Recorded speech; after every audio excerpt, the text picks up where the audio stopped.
Timnas Jepang tiba di Indonesia dan mendarat dengan mulus di Bandara Soekarno-Hatta, Tangerang, Banten. Langsung disambut ribuan supporter untuk menghadapi Timnas Indonesia di kualifikasi Piala Dunia 2026 Zona Asia ronde ketiga. Seketika dikerubungi jurnalis dalam dan luar negeri sekitar tanggal 12 atau 13 November 2024 jadi harapanku. Di sisi lain ini, pernyataan jujur pelatih Jepang dalam konferensi pers pengumuman skuad Jepang tepat kemarin siang. Apa yang dia sampaikan? Temukan jawabannya hanya di sini. Yes, alhamdulillah ini benar-benar kejutan super spesial. Fans Timnas Indonesia auto sangat bangga mendengar kabar bahagia ini. Shin Tae-yong pastikan panggil satu nama lagi ke skuad Timnas Indonesia lawan Jepang dan Arab Saudi. Yang jadi kabar gembiranya, sosok itu bukan Asnawi, tapi admin yakin sosok itu adalah pemain naturalisasi baru berinisial KDB. Penasaran kan kalian? Tonton video sampai habis. Resmi sudah tok palu diputuskan. FIFA akhirnya sepakat putuskan tambah peserta untuk kejuaraan Piala Dunia 2026 kategori ini. Timnas Indonesia dan PSSI jelas untung super besar. Langkah lolos Piala Dunia jelas makin mudah karena hanya cukup lampaui ini saja. Semua rakyat Indonesia bisa berpesta pora bahagia hingga selebrasi di tengah jalan tol. Penasaran? Tonton video ini sampai selesai. Yes, mantap, doa publik fans Timnas Indonesia akhirnya terkabul juga. YouTuber ini bocorkan sosok striker keturunan yang saat ini akan dinaturalisasi untuk bela Timnas Indonesia. Dokumennya sudah ada di PSSI dan dinaturalisasi pada waktu ini. Siapakah dia dan bagaimana kronologinya? Simak ulasan lengkapnya hanya di sini.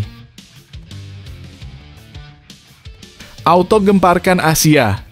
6 negara Asia yang siap mengejutkan di kualifikasi Piala Dunia 2026, nomor 1 bakal buat kamu bangga. Temukan negara-negara yang diprediksi bakal melaju ke babak keempat kualifikasi Piala Dunia 2026. Yang menarik, negara pertama dalam daftar ini bisa saja membuatmu terkejut dan merasa sangat bangga. Siapa sangka negara ini mampu bersaing dengan tim besar Asia? Tonton video ini untuk mengetahui lebih lanjut.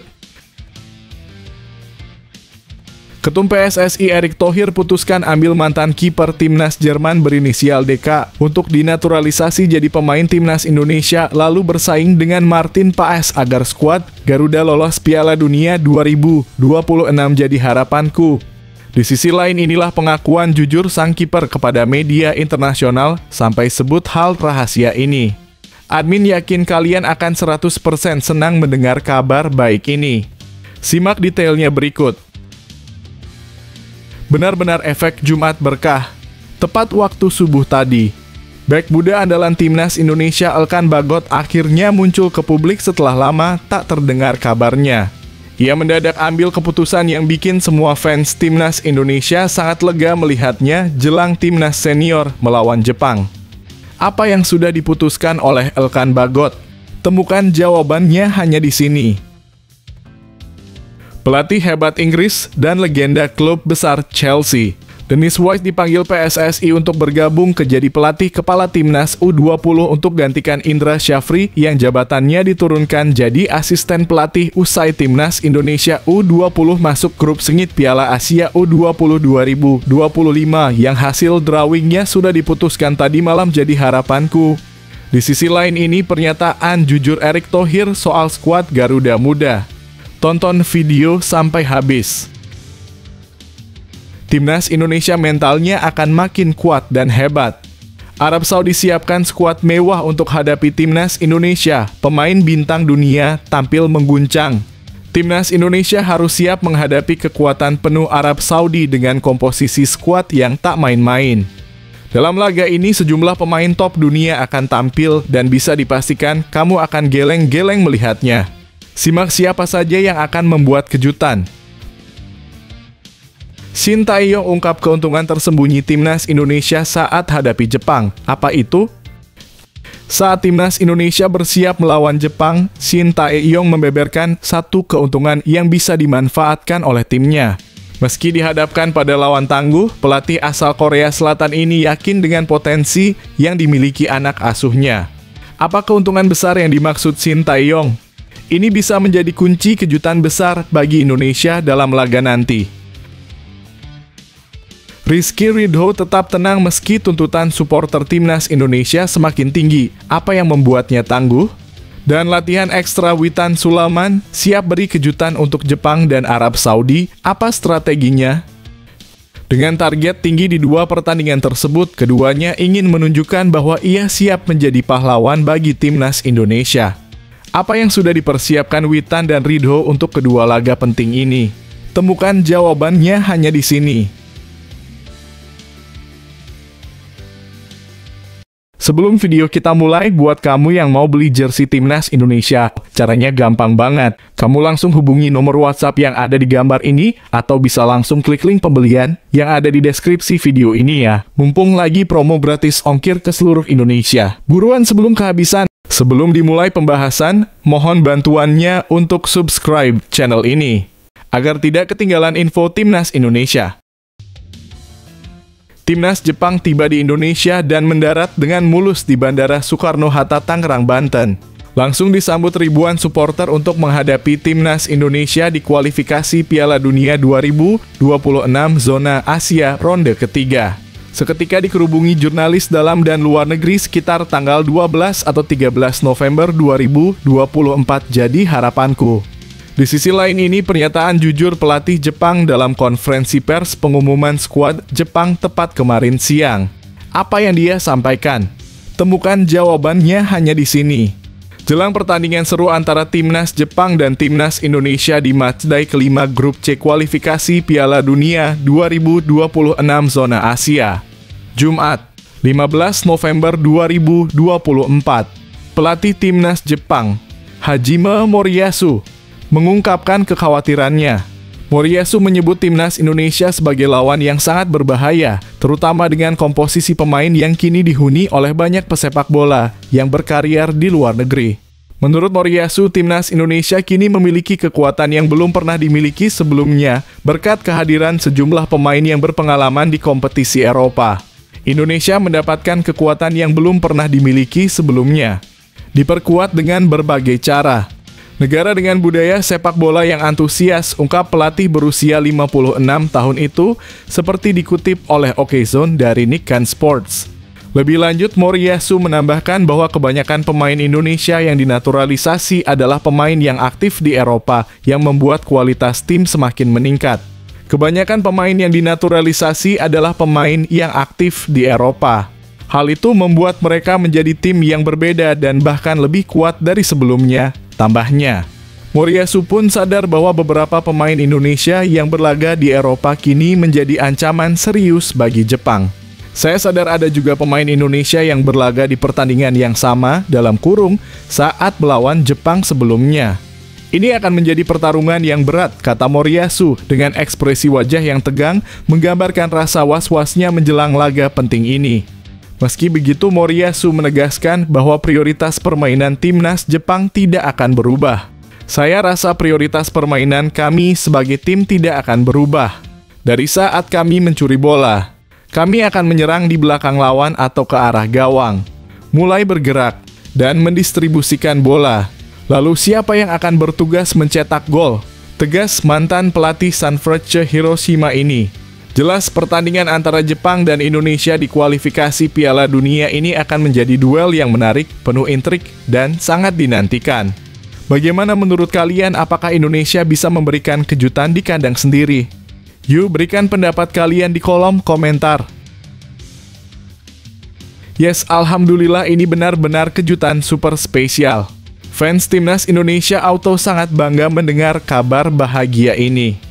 Shin Tae-yong pastikan panggil satu nama lagi ke skuad Timnas Indonesia lawan Jepang dan Arab Saudi. Yang jadi kabar gembiranya, sosok itu bukan Asnawi, tapi admin yakin sosok itu adalah pemain naturalisasi baru berinisial KDB. Penasaran kan kalian? Tonton video sampai habis. Pelatih Timnas Indonesia Sintayong memberikan kode bahwa ada kemungkinan ia akan memanggil satu pemain tambahan untuk menghadapi Jepang dan Arab Saudi di kualifikasi Piala Dunia 2026. Namun, siapa pemain yang dimaksud masih menjadi misteri. Menurut informasi yang beredar, pemain yang dimaksud oleh Sintayong adalah seorang bek keturunan yang tengah menjalani proses naturalisasi setelah pengajuan menjadi warga negara Indonesia WNI diterima oleh DPR RI. Dengan demikian, ada peluang bagi Kevin Dix untuk bergabung dan memperkuat timnas Indonesia dalam laga melawan Jepang dan Arab Saudi. Sintayong mengungkapkan bahwa ia masih akan memantau situasi ini lebih lanjut sebelum memanggil Kevin Dix ke dalam skuad. Persiapan kami baik, tapi memang banyak pemain yang belum menyelesaikan pertandingannya di tim. Mungkin agak sedikit terlambat datangnya, ungkap pelatih asal Korea Selatan tersebut. Selain itu, Sintayong juga menyebutkan bahwa ia berencana memanggil sekitar 27 hingga 28 pemain untuk 2 laga penting tersebut. Namun meski beberapa pemain sudah pulih dari cedera, ada satu pemain yang tidak dipanggil, yaitu Asnawi Mangkualam. Sintayong memberikan alasan khusus mengapa Asnawi tidak masuk daftar panggilan. Ya, Asnawi Mangkualam mengalami cedera hamstring. Sebelum saya mengeluarkan pemain yang dipanggil, Asnawi Mangkualam mempunyai cedera itu. Namanya cedera hamstring tidak bisa dilihat seperti itu saja. Takutnya bisa menjadi masalah di tengah-tengah saat kumpul bersama kami dan akhirnya jadi masalah, jelas Sintayong. Meski begitu, ada yang mempertanyakan keputusan ini. Beberapa pengamat merasa Asnawi Mangkualam sebenarnya sudah tidak layak lagi berada di Timnas Indonesia mengingat performanya yang dinilai menurun belakangan ini.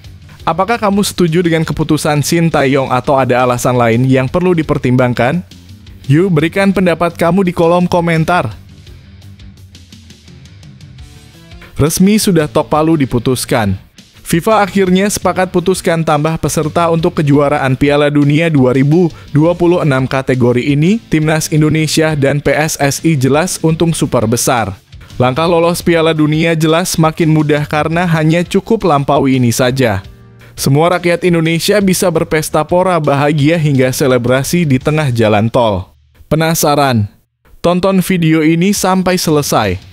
FIFA telah mengumumkan perubahan besar untuk Piala Dunia U17 dengan menambah jumlah tim peserta menjadi 48 mulai tahun 2025 hingga 2029. Ini berarti pada Piala Dunia U17 2026, jumlah tim yang berpartisipasi akan meningkat signifikan.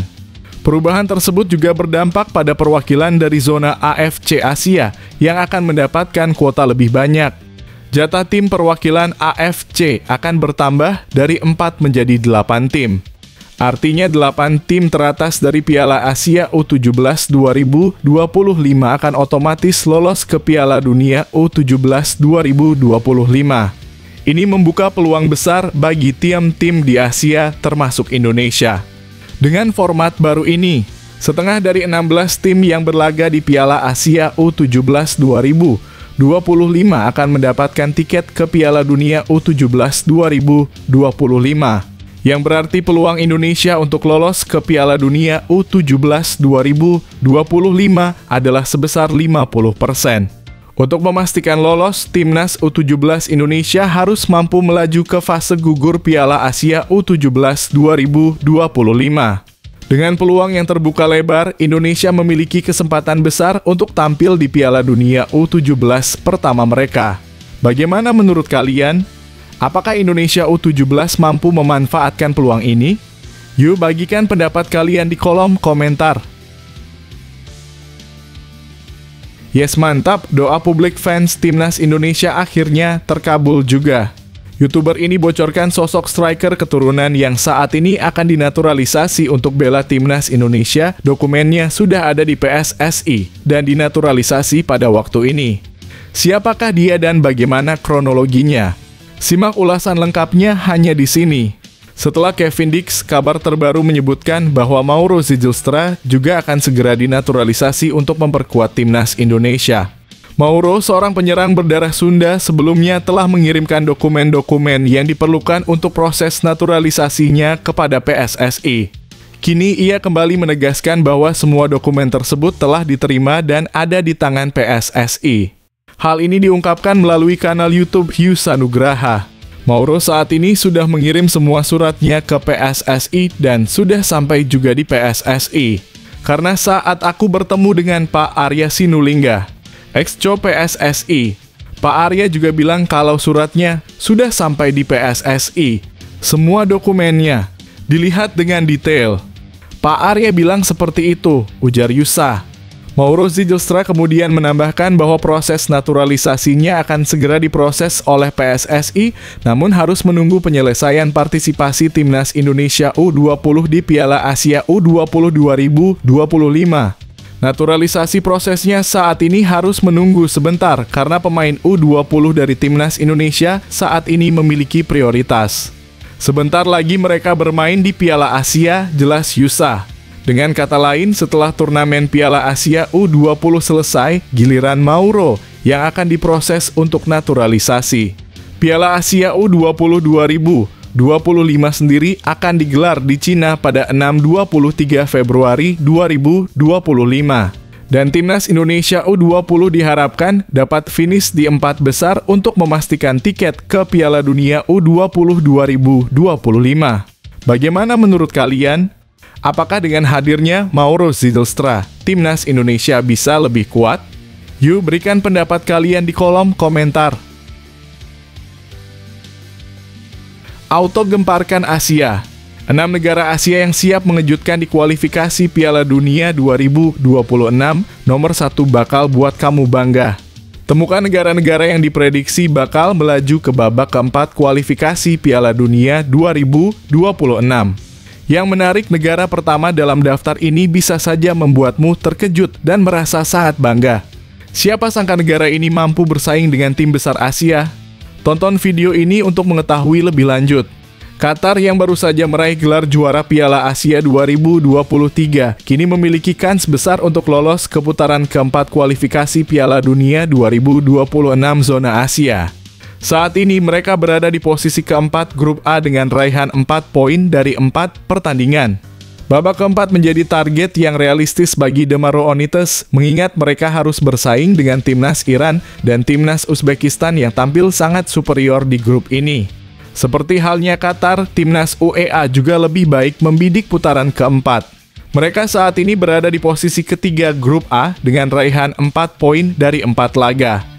Meskipun mengejar Iran dan Uzbekistan di posisi teratas terlihat sulit, UEA masih memiliki peluang untuk bersaing dengan timnas Kyrgyzstan demi mendapatkan posisi runner-up yang akan mengantarkan mereka ke babak berikutnya. Sementara itu, timnas Yordania juga tak boleh dipandang sebelah mata. Runner-up Piala Asia 2023 ini harus bersaing dengan timnas Irak untuk memperebutkan tiket ke putaran keempat. Timnas Yordania harus tetap waspada karena Irak yang dilatih oleh Jesus Jasasulit diprediksi akan menurun performanya dalam waktu dekat. Timnas Oman yang berada di peringkat keempat grup B dengan 3 poin dari 4 pertandingan juga tengah berjuang keras. Mereka hanya unggul 1 poin dari timnas Palestina yang berada di urutan ke-6. Ini menunjukkan betapa ketatnya persaingan di 3 posisi terbawah grup tersebut. Sementara itu, timnas Arab Saudi mengumpulkan 5 poin dari 4 pertandingan dan menduduki posisi ketiga grup C. Meskipun catatan ini sedikit mengecewakan bagi negara yang rutin lolos ke putaran final Piala Dunia, peluang Arab Saudi masih terbuka jika mereka bisa finish di peringkat ketiga grup C. Timnas Indonesia juga memiliki target realistis untuk lolos ke babak keempat kualifikasi Piala Dunia 2026 zona Asia. Saat ini Indonesia berada di peringkat kelima klasemen dengan 3 poin dari 4 pertandingan. Pesaing terdekat mereka baru mengoleksi 5 poin sehingga peluang Indonesia untuk melangkah ke babak selanjutnya tetap terbuka. Timnas Indonesia harus segera meraih kemenangan penuh agar bisa memenuhi ambisi mereka dan memperbesar peluang lolos ke putaran keempat. Bagaimana menurut kalian, apakah Indonesia bisa mengejar posisi di atas dan melaju ke babak keempat? Berikan pendapat kalian di kolom komentar. Ketum PSSI Erick Thohir putuskan ambil mantan kiper timnas Jerman berinisial DK untuk dinaturalisasi jadi pemain timnas Indonesia lalu bersaing dengan Martin Paes agar skuad Garuda lolos Piala Dunia 2026 jadi harapanku. Di sisi lain inilah pengakuan jujur sang kiper kepada media internasional sampai sebut hal rahasia ini. Admin yakin kalian akan 100% senang mendengar kabar baik ini. Simak detailnya berikut. Daniel Klein, penjaga gawang muda berusia 23 tahun yang kini memperkuat FC Augsburg di Bundesliga 2024 hingga 2025, menyatakan minatnya untuk bergabung dengan timnas Indonesia. Kiper yang memiliki darah Indonesia dari sang ibu ini tidak hanya antusias, tetapi juga siap menjalani seleksi untuk membuktikan kualitasnya di hadapan pelatih Shin Tae-yong. Saya akan sangat senang jika bisa bermain untuk timnas Indonesia. Pastinya akan sangat menyenangkan bisa mewakili tanah air ibu saya, ujar Klein menunjukkan antusiasme yang tinggi. Dia juga menambahkan, saya merasa terhormat ketika banyak sekali orang Indonesia menginginkan saya bermain di timnas Indonesia. Saya sangat terkesan dengan kultur fans di Indonesia. Klein yang merupakan keturunan Jerman Indonesia mengungkapkan betapa bangganya bisa mewakili tanah air sang ibu. Ia juga merasa kagum dengan semangat dan dedikasi para supporter Indonesia yang membuatnya semakin yakin ingin bergabung dengan timnas. Sebelum bergabung dengan Augsburg, Klein sempat membela timnas Jerman U19 dan juga mengalami pengalaman bermain di II Bundesliga dengan dipinjamkan ke SV Sandhausen. Apakah kalian setuju jika Daniel Klein dipanggil untuk memperkuat timnas Indonesia? Bagikan pendapat kalian di kolom komentar. Benar-benar efek Jumat berkah. Tepat waktu subuh tadi, bek muda andalan timnas Indonesia Elkan Bagot akhirnya muncul ke publik setelah lama tak terdengar kabarnya. Ia mendadak ambil keputusan yang bikin semua fans timnas Indonesia sangat lega melihatnya jelang timnas senior melawan Jepang. Apa yang sudah diputuskan oleh Elkan Bagot? Temukan jawabannya hanya di sini. Elkan Bagot meluapkan kegembiraannya setelah mendapatkan kesempatan kembali bermain sebagai starter bersama Blackpool FC. Setelah lebih dari 2 bulan absen akibat cedera, Elkan akhirnya pulih sepenuhnya pada November 2024 dan pelatih Blackpool Richard Koch memberinya menit bermain lagi. Senang rasanya kembali ke lapangan lagi, kata Elkan di Instagram pribadinya menandai kembalinya dia setelah waktu yang cukup lama di luar lapangan. Elkan mendapat kepercayaan untuk turun sejak menit awal ketika Blackpool menghadapi tim muda Liverpool dalam fase grup EFL Trophy 2024/2025. Namun meskipun Elkan bermain sejak awal, pelatih Koch hanya memberinya waktu bermain 1 babak. Di awal babak kedua, Elkan digantikan oleh Takudzwa Guanzura. Meskipun Blackpool kalah dalam pertandingan tersebut, kembalinya Elkan ke lapangan menjadi sinyal positif bahwa dia semakin fit dan siap kembali bermain lebih lama di pertandingan-pertandingan mendatang. Sayangnya meski performanya membaik, Elkan hingga kini masih belum mendapat kesempatan untuk memperkuat timnas Indonesia. Salah satu penyebab utamanya adalah keretakan hubungan dengan pelatih Shin Tae-yong. Karena itu Elkan dipastikan absen saat timnas Indonesia menjamu Jepang dan Arab Saudi pada 15 dan 19 November 2024. Kedua pertandingan ini akan dimainkan di Stadion Utama Gelora Bung Karno, Jakarta. Sebagian netizen Indonesia berharap ketegangan antara Elkan dan Shin Tae-yong segera berakhir. Mereka percaya bahwa Elkan bisa menjadi tambahan kekuatan penting bagi lini belakang timnas Indonesia. Kami merindukanmu Elkan, tulis salah satu akun di kolom komentar Instagram Elkan. Tolong kembali ke timnas Indonesia, timpal netizen lainnya. Apakah kalian berharap Elkan segera kembali ke timnas Indonesia? Berikan pendapat kalian di kolom komentar. Pelatih hebat Inggris dan legenda klub besar Chelsea, Dennis Wise dipanggil PSSI untuk bergabung jadi pelatih kepala timnas U20 untuk gantikan Indra Syafri yang jabatannya diturunkan jadi asisten pelatih usai timnas Indonesia U20 masuk grup sengit Piala Asia U20 2025 yang hasil drawingnya sudah diputuskan tadi malam jadi harapanku. Di sisi lain ini pernyataan jujur Erick Thohir soal skuad Garuda Muda. Tonton video sampai habis. Erick Thohir menjelaskan bahwa timnas Indonesia U20 yang dibesut oleh Indra Syafri akan berusaha keras untuk lolos ke babak knockout Piala Asia U20 2025 di Cina. Menurut Erick, hanya juara dan runner-up grup yang berhak melaju ke babak selanjutnya. Timnas Indonesia U20 tergabung dalam grup C Piala Asia U20 2025 di Cina. Kita akan berjuang untuk menjadi 2 tim terbaik di fase grup dan lolos ke perempat final, tulis Erick Thohir dalam unggahan Instagramnya pada Kamis (7 November 2024). Jika berhasil lolos dari fase grup, langkah selanjutnya bagi Jens Raven dan kawan-kawan adalah berusaha mencapai semifinal. 4 tim yang berhasil melaju ke semifinal akan mendapatkan kesempatan untuk tampil di Piala Dunia U20 2025 di Chili, lalu berusaha memenangkan laga di perempat final untuk bisa merebut 1 tempat di semifinal sekaligus memastikan tiket di Piala Dunia U20 2025 di Chili, lanjut Erick Thohir. Di sisi lain, Indra Syafri memiliki pandangan yang lebih terstruktur. Ia menegaskan bahwa timnya sudah menyusun roadmap yang jelas menuju Piala Asia U20 2025. Kita akan membuat roadmap menuju Piala Asia U20 2025. Tentu sudah bisa secara spesifik karena lawan-lawan yang dihadapi sudah jelas. 3 kali kita akan bertanding di grup C dan jika lolos, kita akan bertanding di semifinal yang sekaligus membuka jalan menuju Piala Dunia U20 2025.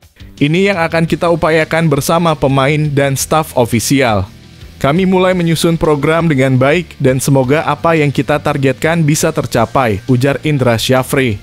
Jadi dengan target yang sudah jelas dari kedua pihak, perjalanan Timnas Indonesia U20 menuju Piala Dunia U20 2025 sepertinya akan semakin menarik untuk diikuti. Apakah kalian optimis dengan target tim ini? Berikan pendapat kalian di kolom komentar. Timnas Indonesia mentalnya akan makin kuat dan hebat. Arab Saudi siapkan skuad mewah untuk hadapi Timnas Indonesia. Pemain bintang dunia tampil mengguncang. Timnas Indonesia harus siap menghadapi kekuatan penuh Arab Saudi dengan komposisi skuad yang tak main-main. Dalam laga ini sejumlah pemain top dunia akan tampil dan bisa dipastikan kamu akan geleng-geleng melihatnya. Simak siapa saja yang akan membuat kejutan. Pelatih Hervé Renard telah menyiapkan skuad 27 pemain untuk pertandingan mendatang, termasuk sejumlah bintang besar seperti Nasser Al-Dawsari, Salem Al-Dawsari, Firas Al-Buraikan, dan Saleh Al-Shehri, yang sebelumnya sudah menjadi andalan sejak era Roberto Mancini. Namun yang menarik perhatian adalah keputusan Renard untuk memanggil 4 penjaga gawang, yaitu Ahmed Ali Al-Kassar, Mohamed Al-Yami, Hamad Youssef, dan Abdul Rahman Al-Sandi. Langkah ini memang terbilang unik dan tidak biasa, karena umumnya pelatih timnas hanya memilih 3 penjaga gawang dalam satu skuad. Namun keputusan ini ternyata sesuai dengan regulasi kompetisi yang ada. Menariknya, meski tidak lazim, langkah ini bisa menjadi strategi jitu dari Renard. Apa pendapat kalian tentang keputusan ini? Apakah pelatih timnas sebaiknya memang membawa lebih dari 3 penjaga gawang, atau ini hanya langkah berisiko? Berikan pendapat kalian di kolom komentar. Shin Tae-yong ungkap keuntungan tersembunyi timnas Indonesia saat hadapi Jepang. Apa itu? Saat timnas Indonesia bersiap melawan Jepang, Shin Tae-yong membeberkan satu keuntungan yang bisa dimanfaatkan oleh timnya. Meski dihadapkan pada lawan tangguh, pelatih asal Korea Selatan ini yakin dengan potensi yang dimiliki anak asuhnya. Apa keuntungan besar yang dimaksud Shin Tae-yong? Ini bisa menjadi kunci kejutan besar bagi Indonesia dalam laga nanti. Ayase Uda, striker andalan timnas Jepang, dipastikan tidak akan tampil dalam pertandingan mendatang karena cedera hamstring. Kehilangan Uda tentu menjadi berita yang cukup mengejutkan bagi tim Jepang, namun di sisi lain, absennya pemain tersebut dianggap memberikan keuntungan bagi timnas Indonesia. Pelatih timnas Indonesia, Shin Tae-yong, memberikan komentar terkait situasi ini. Menurutnya, absennya Uda sangat menguntungkan bagi skuad Garuda, terutama karena Uda adalah salah satu pemain kunci. Ya, kita bisa pikirkan dia dalam kurung Ayase Uda striker, apalagi pemain inti. Jadi itu bisa menjadi keuntungan buat kita, ujar Shin Tae-yong. Meski begitu, Shin Tae-yong mengingatkan bahwa timnas Jepang memiliki organisasi permainan yang sangat baik. Tapi organisasi timnas Jepang itu sangat baik. Jadi kita tidak boleh lengah sedikit pun, tegas pelatih asal Korea Selatan itu. Ia menekankan bahwa meskipun ada atau tidak ada Uda, persiapan tim Indonesia untuk menghadapi Jepang harus tetap maksimal. Jadi, mau ada pemain itu atau tidak, sebaiknya kita harus mempersiapkan pertandingan lawan Jepang dengan baik, tambahnya. Menurut Sintayong, para pemain Indonesia selalu menunjukkan kerja keras sejak pemusatan latihan dimulai, dan hal ini menjadi motivasi besar baginya. Apalagi para pemain juga berusaha semaksimal mungkin. Walaupun ranking FIFA kami jauh dibandingkan rival, kami tetap ingin menantang mereka agar bisa lolos ke Piala Dunia 2026. Tutup Sintayong menunjukkan komitmennya untuk terus berjuang demi masa depan timnas Indonesia. Bagaimana menurut kalian, apakah absennya udah akan memberi dampak signifikan bagi Jepang? Ataukah justru Indonesia harus tetap waspada dengan kekuatan timnas Jepang yang solid? Yuk beri pendapatmu di kolom komentar. Rizky Ridho tetap tenang meski tuntutan supporter timnas Indonesia semakin tinggi. Apa yang membuatnya tangguh? Dan latihan ekstra Witan Sulaiman siap beri kejutan untuk Jepang dan Arab Saudi. Apa strateginya? Dengan target tinggi di dua pertandingan tersebut, keduanya ingin menunjukkan bahwa ia siap menjadi pahlawan bagi timnas Indonesia. Apa yang sudah dipersiapkan Witan dan Ridho untuk kedua laga penting ini? Temukan jawabannya hanya di sini. Rizky Ridho mengungkapkan bahwa meskipun ada tekanan besar, hal itu justru menjadi pemacu semangat bagi timnas Indonesia untuk mencapai target yang telah ditentukan. Tentunya pressure itu ada dan memang itu harus ada sebab tim dan kami harus punya target ke depannya, ujar Rizky. Dengan tegas, ia menambahkan target sudah ditentukan bahwa kita semaksimal mungkin bisa nomor 4 klasemen grup C dan lolos playoff. Rizky juga menegaskan bahwa sebagai pemain mereka akan berusaha sekuat mungkin untuk tidak hanya memenuhi tetapi juga melampaui target yang telah ditetapkan. Kami sebagai pemain mungkin sebisa mungkin bisa memenuhi target bahkan melampaui, katanya. Meskipun misi yang dihadapi tidak mudah, ia tetap optimis bahwa timnas Indonesia dapat mencapai tujuan tersebut. Semoga bisa memenuhi target, tambahnya. Di sisi lain, Witan Sulaiman juga menunjukkan tekad dan semangat juangnya menjelang pertandingan penting melawan Jepang dan Arab Saudi. Saya latihan lebih keras lagi karena nanti akan ada dua pertandingan sangat sulit, ungkap Witan. Ia menyadari bahwa lawan-lawan yang dihadapi merupakan tim langganan Piala Dunia, sehingga persiapan harus lebih matang. Kita tahu bahwa lawan yang dihadapi ini adalah langganan Piala Dunia. Jadi kami harus lebih siap dan lebih fokus lagi, lanjutnya. Dengan dukungan supporter yang luar biasa, Witan merasa ada tantangan tambahan yang harus mereka hadapi. Dengan animo supporter yang sangat besar kepada timnas Indonesia, ini membuat kami sebagai pemain ada tantangan yang lebih berat lagi, ujarnya. Namun Witan percaya bahwa timnas Indonesia mampu menunjukkan kualitas mereka di lapangan. Kami harus menunjukkan di lapangan bahwa kami layak bermain di timnas Indonesia, tutup Witan dengan penuh semangat. Bagaimana menurut kalian, apakah target yang ditetapkan untuk timnas Indonesia realistis? Dan bagaimana persiapan Indonesia menghadapi Jepang serta Arab Saudi? Ayo, beri pendapatmu di kolom komentar.